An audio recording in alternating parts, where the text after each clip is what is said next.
Welcome to Goldcrest Valley, a guide to harvesting poplars with me, Mr. Sealy P. So here we are, a quick guide to harvesting poplars. This is not a guide for planting them. You plant them with a tree planter, but I'm not going to show you that because, as you can see, they're already grown.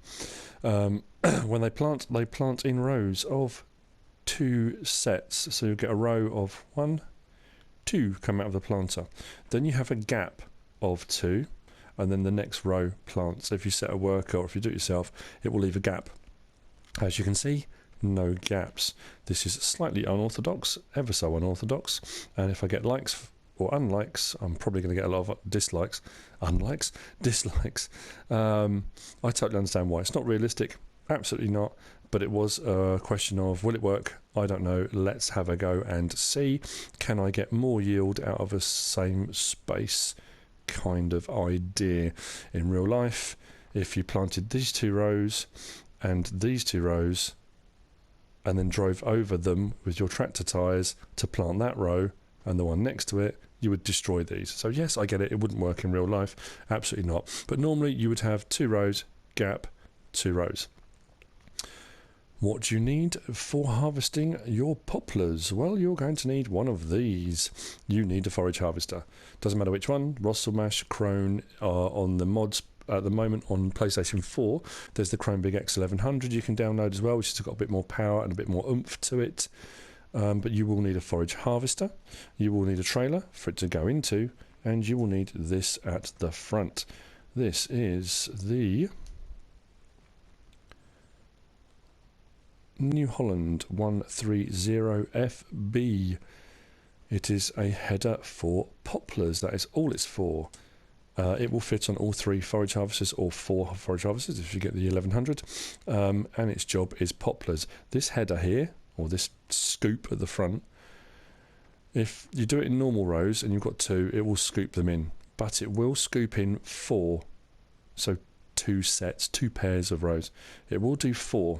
So if you've done it like this, it will take in 4 at a time, which is actually rather handy. So 2 ways of doing it.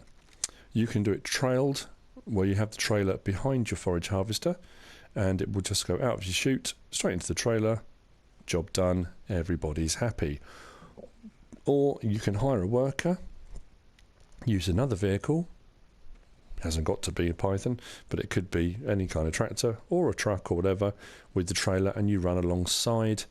I'm going to show both. So I'm just going to jump into and turn it on. The pipe is out already, and as you can see down at the front, that kind of scoop is ready to go. If I now hook up the trailer, it is rocking slightly. That's peculiar. Don't know why it's doing that. Okay, I am going to put the auto help on, just so you can see. If you're a PlayStation gamer, you can hire a worker at this point, or if I go triangle, so if you look at the bottom right hand corner, at the moment it's set on trailer, I can set it onto the vehicle and turn on the harvester. I can set it onto the front header and lower header, so I can lower the header. If I just turn on harvester, it will do it anyway, but I can lower the header. Kind of drops onto those jockey wheels, so it's ready to go. If I press triangle again and again, I'm back onto the main vehicle and I turn on the harvester. There we go. Okay, and that's a simple case of driving forward into your poplars. It will scoop and it will do 4 rows, so it will happily do 4 rows.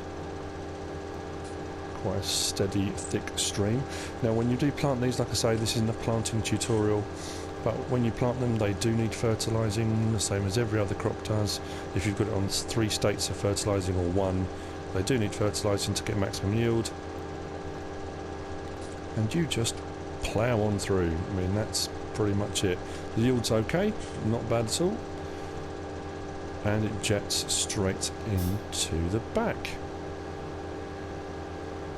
And you carry on like that. Now, here's the interesting thing. If you plant them normally, so you've got a double row, a gap, a double row, a gap, and so on. If I set a worker now, he'll happily plod up and down those rows because the gap gives him enough room to turn with the trailer if I did like this. However, doing it like I have done, where you pack every little bit of space, if I set a worker now, this is going to be interesting to see what happens, it struggles to turn around. It will probably depend on the size trailer as well. It gets a little bit confused, and it went all over the place when I did it before. In all honesty, it's hardly surprising, is it? It couldn't turn around with the trailer, and it couldn't get back in line for where it needed to be, so it all went a bit wobbly. That said, it's probably going to do it now perfectly, isn't it? No, it's not. Right, so as you can see, it's now starting at a funny angle, and it's missing a little bit of a row. It's not perfect, okay? So, dismiss the worker. What I'm going to do now is back out of there. I'm going to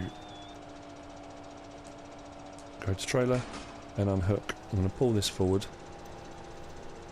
and get it ready, and I'm going to click hire a worker. Engine still running, hire a worker. As you can see now, there's a worker in there. Fantastic. And I'm now lost. I did this before, lost in a thicket of poplars. I'm going to go and grab the python.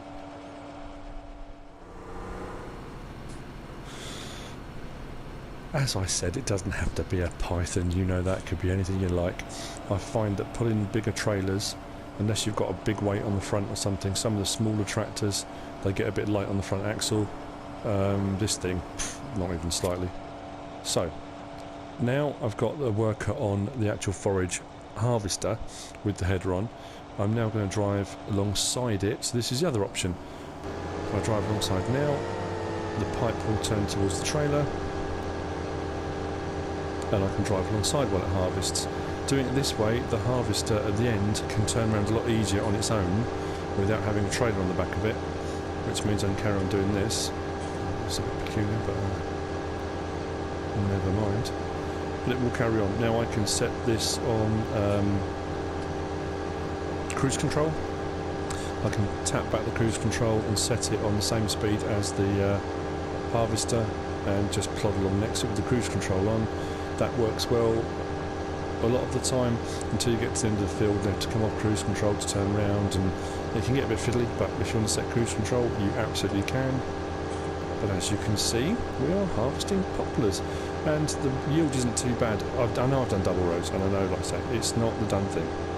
And there will be people disliking, getting angry, and that's fine. You know, each their own. You know, there are other people that absolutely, it needs to be realistic. It's a simulator, that's the whole point.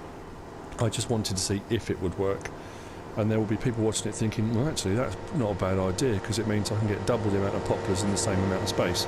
So it was that kind of I wonder if it will work kind of thing, and it did. So, you know, will I do it again? No, I'll probably do it properly next time. Have the rows laid out very, very neatly, and that is harvesting poplars. No more to it than that. When the trailer's full, off up to Stanton sawmill to sell the wood chips, unless you've got a Hyzomat heating plant. I found I had one of those on my actual Let's Play. You got far less selling them at your own kind of little heating plant placeable than you did at the Stanton sawmill. That said, you still don't get a huge amount for wood chips anyway, which is a pity. Because for all the effort you put in, you'd like to think you'd get a bit more out. But anyway, that is wood chipping from poplars, and that is harvesting. Like I said, I haven't done the tutorial on seeding, planting them. That has got a long jet on it. But as you can see, if I stop, the worker will keep going until a point where it can't reach the trailer anymore, then the worker will stop. If I put it alongside again, the worker will carry on and turn around until it's ready. I need to pull round without knocking into that sign and destroying anything. As I say, that's it. That's harvesting poplars. I'm not going around to that. That is tight. But anyway, hope you liked it. Quick tutorial, nothing major. What you will need, how you can do it, a couple of options. If you liked it, give us a like. If you don't subscribe to my channel, please do. Lots of Let's Play on Goldcrest Valley, some how-to and top-tip videos. There'll be more tutorials, I imagine, popping up there quite regularly. If you want to leave a comment, please do. If you'd like to share it, be my guest. The more, the merrier.